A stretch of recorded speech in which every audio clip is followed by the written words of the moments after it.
इहा ॼाण हासिल कईसीं त कंहिं बि साहित्यकार खे पंहिंजी रचना शाये करण वक़्तु कहिड़नि कहिड़नि मसइलनि खे मुंहुं ॾियणो पवे थो।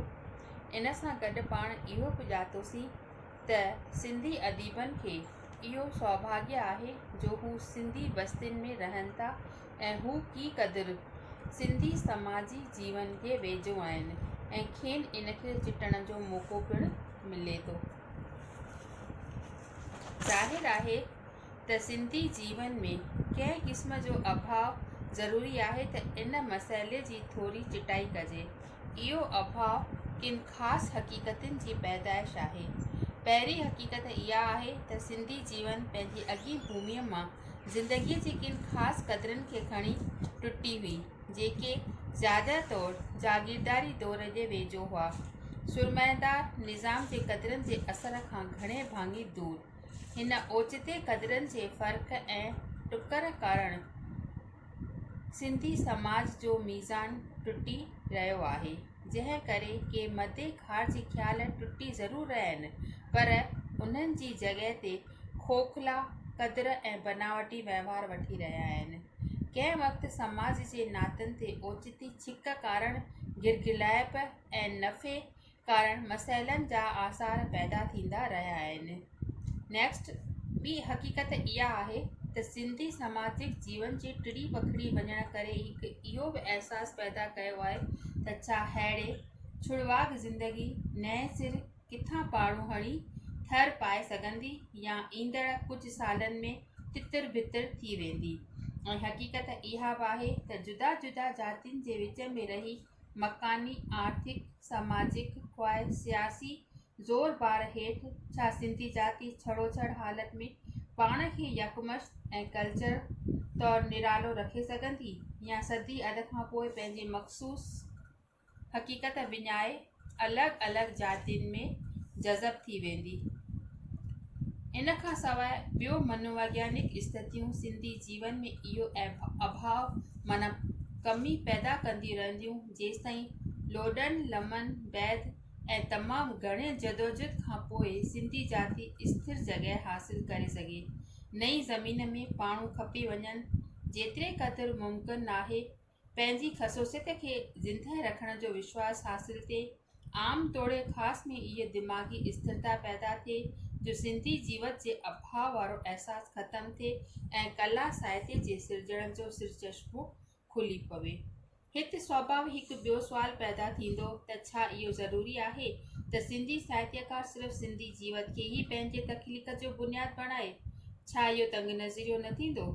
असूली तौरु सिंधी साहित्यकार ते न को अहिड़ो बंधन विझी थो सघिजे ऐं न ई सही आहे, पर पोइ अहिड़ी हालत में हिकु वॾो ॿियो मसइलो पैदा थो थिए त अगरि सिंधी साहित्यकार पंहिंजी क़ौम जे जीवन खां परे हटी बेमुख बणिजी तस्वीर कशी करे थो त साहित्यकार त लाशिक थियो पर सिंधी साहित्यकार सॾिजी सघे थो? ऐं अहिड़े साहित्य जी रचना जी सिंधी साहित्य जे इतिहास में कहिड़ी हैसियत आहे?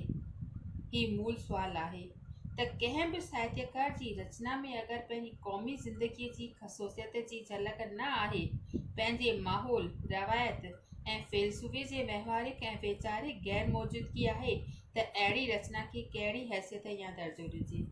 अहिड़ी रचना छा सिर्फ़ु इन करे बुनियादी ते सिंधी सॾिबी छाकाणि त सिंधी संदसि मथां सिंधी लेखक जे नाले जी छाप लॻल आहे या इन करे त उहा सिंधी ॿोलीअ जो लिबास पाए आई आहे? हिन मसइले जो हिकु ॿियो पहलू बि आहे त सिंधी अदीब ख़्वाहि सिंधी जाति दार दार प्रदेशनि में विरहाइजी विया आहिनि, तंहिं करे मथियनि मकानी माहौल ऐं हालतुनि जो असरु त चिटो पवणो ई आहे। इन करे सिंधी साहित्य ऐं कला ते स्वाभाविक ॿाहिरियों प्रभाव त पवंदो ई।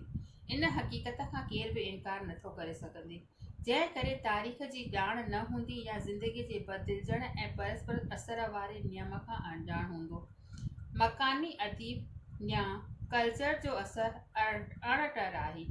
इन खां न डिॼणो आहे ऐं न छिड़कणो आहे, छो त ज़िंदगी वहंदड़ दरियाउ आहे, इन खे बंद ॾेई क़ाबू नथो करे सघिजे। अहिड़े क़िस्म जो रुख गैर हक़ीक़ी थींदो। साहित्य या कला घुट बूसाट में न पर खुलियल हवा में फूलजंदा आहिनि, फलजंदा आहिनि। ॿिए कंहिं बि साहित्य या कल्चर खां मुतासिर थियण या उन्हनि जी सिहतमंद अनासरनि यानी जुज़नि खे जटण में का बि घटिताई कान्हे। हेकारी वॾाई या फ़राख़ दिली आहे। रुॻो नकाली करण ऐं पंहिंजी निजी शख़्सियत खे भुलिजी वञणु निहायती हानिकार रुझान आहे यानी मसइलो आहे। इन करे इहो सुवाल कोन्हे त ॿियनि ॿोलियुनि ऐं साहित्य जो असांजी ॿोली ऐं साहित्य ते असरु थींदो, पर सुवाल इहो आहे त बावजूदि अहिड़े असर जे सिंधी साहित्य जी आत्मा खे सुजाग रखिजे या दुदके खां चढ़ी पार पइजे।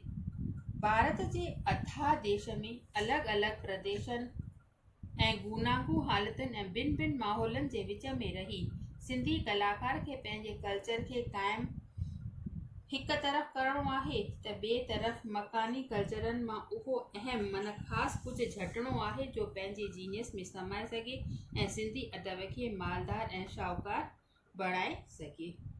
हाणे जॾहिं सिंधी कलाकार में अनेक ज़िमेवारियूं मथां आहिनि त कला जो निर्माण करणु चाहे थो त पंहिंजी भाषा ऐं साहित्य खे ज़िंदगी बख़्शणु थो चाहे त इन बुनियाद ते पंहिंजी जातीअ खे ज़िंदा रखणु थो घुरे ऐं गॾोगॾु पंहिंजे क़दीम ऐं आला सिहतमंद रवायत खे खणी पंहिंजे चौधारी भिन्न भिन्न कल्चरनि जा जुज़ा जटे नए ज़माने जे क़दरुनि ऐं तक़ाज़ुनि खे पाण सां खणी हलणु थो घुरे त बख़ूबी सम्झी सघिजे थो त सिंधी साहित्यकार कहिड़ो न मुख्य रोल अदा करे रहियो आहे ऐं कहिड़े न आला कार्य जी सिरअंजामी करे रहियो आहे। हिन बाग़ अदा करण लाइ सिंधी साहित्यकार खे ख़ासि तौरु ॿिनि ॻाल्हियुनि खां बाख़बर रहणो आहे। पहिरीं ॻाल्हि आहे त हू अॼोके युग जे क़दरनि खे तोड़े तक़ाज़ाउनि खे यानी घुर्जुनि खे सम्झे। जेको साहित्यकार पंहिंजे युग खे नथो सम्झे सो सही माना में तख़लीक़ी साहित्यकार नथो बणिजी सघे। लेखक खे माज़ी ऐं हाल जे क़दरनि जो निहायत सुंदर संगम करणो आहे। इन ॾस में जेकर हिकु आला लेखक फिलासफ़र लाल फॉक्स जा ही अखर यादि था अचनि त हर साहित्यकार जे माज़ी ऐं हाल ॾांहुं हिकु ख़ासि जवाबदारी आहे। जेको माज़ीअ वटां खेसि वरसे में मिले थो सो अहम आहे, छाकाणि त इन मां खेसि महलूम थिए थो त सिंधी कल्चर में कहिड़ियूं चीज़ूं आहिनि जेके अहम वस्तू आहिनि ऐं हाल में जेकी हू चवणु चाहे थो सो पिणु अहमियत भरियो आहे, छाकाणि त पंहिंजे समय जूं अहम भावनाऊं ज़ाहिर करणु घुरे थो। अॼु जो युग इंसान जे इतिहास में इहो अहम तरीन युग आहे। इंसान अॼु हिकु अहिड़ी विज्ञानी ऐं तकनीकी मंज़िल ते पहुतो आहे जिते खेसि फ़ैसिलो करणो आहे त हू बयाबान मां बूस्तान ठाहिणु थो चाहे या गुलिस्तान खे खंडहर बणाइणु थो चाहे। इंसान जे इतिहास में ही फ़ैसिला किन खणा आहिनि। अॻे सभिनी युगनि जी तरक़ीअ जे भेट में अॼु जे युग में हज़ारे दफ़ा वधीक तरक़ी थी आहे। विज्ञान जी हासिलात इंसानी वीचारनि क़दरनि उमंगनि ऐं भावनाउनि जा नवां आकाश खोले छॾिया आहिनि। छा अहिड़ी हालति में सिंधी साहित्यकार अहिड़ी हालति में खूह जे ॾेॾर वांगुरु पुराणनि क़दरनि खे रटींदो रहंदो या नवां आकाश कछींदो? अहिड़े क़िस्म जी वीचारधारा स्वाभाविक तौरु जीवन ॾांहुं हिकु नफ़े रुख खे पैदा कयो आहे। तंहिं करे जीवन ॾांहुं निराशाई, समाजी तोड़े शख़्सी क़दरनि में अविश्वास, रिश्तनि जे अर्थहीनता, फ़रारियत वग़ैरह खे जनमु ॾिनो आहे। जॾहिं जीवन खे का माना या रुख कोन्हे त पोइ कला ऐं साहित्य खे कहिड़ी माना ऐं रुख थी सघे थो। अहिड़ी वीचारधारा जे बुनियाद ते साहित्य ऐं कला जो निर्माण थी रहियो आहे। साहित्य ऐं कला जे जीवन खां वॼंदड़ आहिनि इंसानी क़दरनि खां बेमुख तजुर्बेवात जी सुहिणे नाले में इनफ़रियादियत जा सुहिणा वॻा वेस पाए ज़ाहिर थी रहिया आहिनि। इन करे सिंधी लेखक खे सोचणो आहे त अहिड़ी कला जा ओलह जे खोखले ऐं टुटंदड़ समाज जी पैदाइश आहे जेका एटमी डप ऐं ख़ौफ़ जी धीअ आहे। हिकु भयानक जंग जो कहिड़ो नतीजो आहे ऐं किन गैर रवाज़ी मतनि जे बुनियाद ते खड़ी कई वेंदी सा अबदी ऐं लाभदायक थी सघे थी।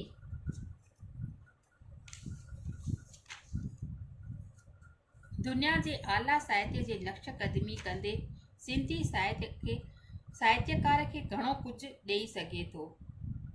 छो त संदसि आॾो के अणायूं हालतूं आहिनि त साॻे वक़्तु संदसि लाइ के सुणायूं हालतूं पिणु आहिनि।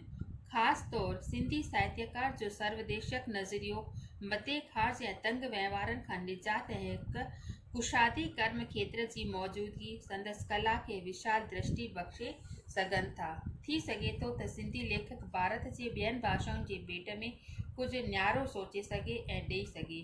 सॼे विश्व में हिकु सिंधी जाती आहे जा अथाह मुसीबतुनि जे विच में कशमकश करे रही आहे ऐं पंहिंजो पाण संभाले रही आहे।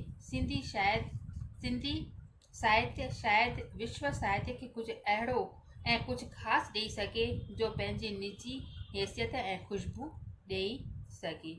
इन सॼे बयान खां पोइ असीं इन नतीजे ते पहुचूं था त सिंधी साहित्यकार खे तख़लीक़ या पंहिंजी रचना करण वक़्तु जेकनि मसइलनि खे मुंहुं ॾियणो पवे थो उन ते हू खरो उतरे थो या न। अगरि हू खरो उतरे थो त संदसि रचना हिकु सफल रचना